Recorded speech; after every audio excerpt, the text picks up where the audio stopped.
Et ce livre est un véritable carton en librairie, plus de 120 000 exemplaires vendus. Ça s'appelle « Dieu, la science, l'épreuve ».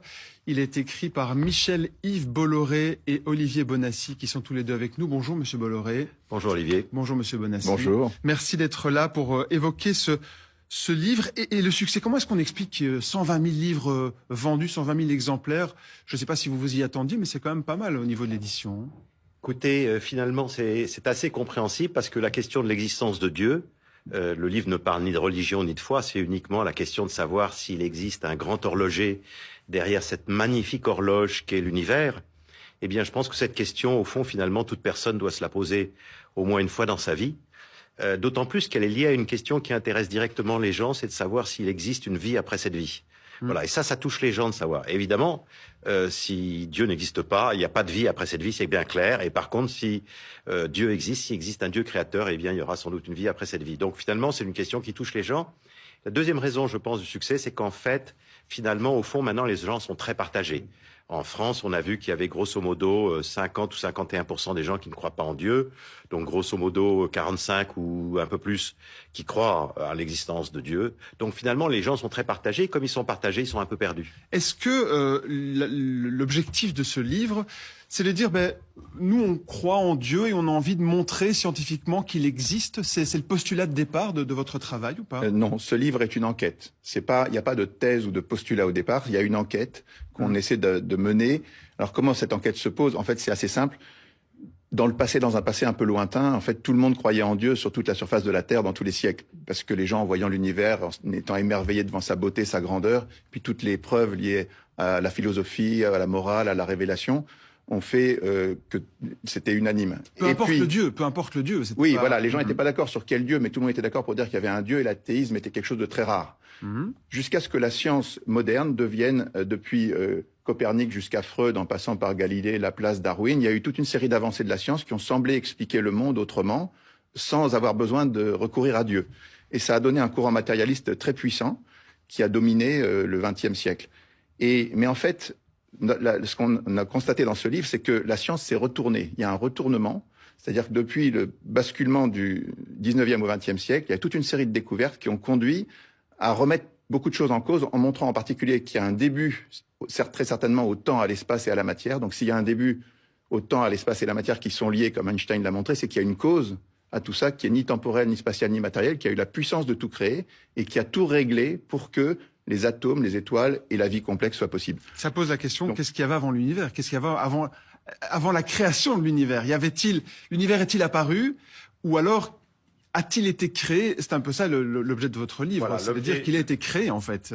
L'objet du livre, si vous voulez, c'est de permettre aux gens qui se posent la question. On disait que les gens se posaient la question aujourd'hui, d'abord parce qu'ils sont partagés, et ensuite parce que c'est une question importante.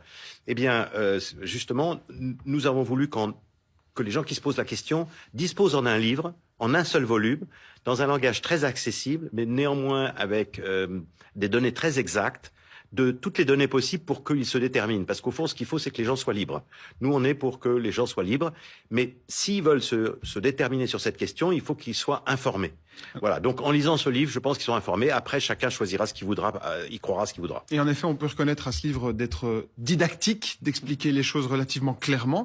Vous parlez du passage de la matière au vivant. C'est un des chapitres de votre livre. Vous dites la probabilité que ce passage soit dû au hasard est tellement infinitésimale qu'elle en paraît invraisemblable. Qu'est-ce que vous voulez dire par là? Non, ce qu'on veut dire, c'est que dans le passé, les gens ont cru à la génération spontanée. Ils pensaient qu'on passait de manière très spontanée de l'inerte au vivant, que c'était quelque chose de très simple. Mais les découvertes de l'ADN, du ribosome, des protéines, de la complexité de la cellule font qu'on a compris que le passage de l'inerte au vivant, en fait, c'est un gouffre de 100 000 kilomètres.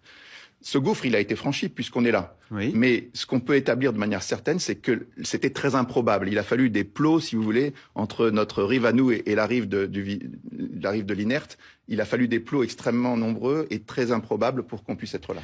Et donc, ça veut dire que entre deux théories, on prend quoi? La moins improbable, la moins invraisemblable? Exactement. En fait, si vous voulez, le lecteur doit choisir entre deux thèses. Il y a la thèse que l'univers est sorti du hasard, de rien et du hasard. Oui. Première thèse, la thèse matérialiste. Et la deuxième thèse, c'est que l'univers sort d'un Dieu créateur, quel que soit son nom. Donc il faut choisir le lecteur, il faut qu'il ait les données et puis qu'il choisisse au fond qu'est-ce qu'il y a de mieux. Ce qui est très intéressant dans le vivant, c'est qu'on s'est aperçu que l'apparition du vivant est devenue extrêmement improbable. Et pendant très longtemps, on a essayé de touiller des soupes primitives pour voir si, selon les idées de Darwin, on allait avoir des cellules vivantes apparaître toutes seules. Et en fait, finalement, on a abandonné toutes ces idées-là parce qu'on sait qu'il n'y a aucune chance que ça apparaisse comme ça. Dans les conclusions de votre livre, je vais reprendre une phrase ou deux. Donc vous dites, quel enseignement va-t-on tirer de ce livre après l'avoir lu? Vous parlez aux croyants, vous leur dites, voilà, ça vous donnera les armes nécessaires pour répondre aux diktats de ceux qui répètent que la croyance en Dieu appartient au domaine de l'irrationnel et qu'elle doit être cantonnée à la sphère intérieure. Si je comprends ce passage, ça veut dire que si on a une preuve scientifique de l'existence de Dieu, Dieu ne doit plus être cantonné à la sphère privée?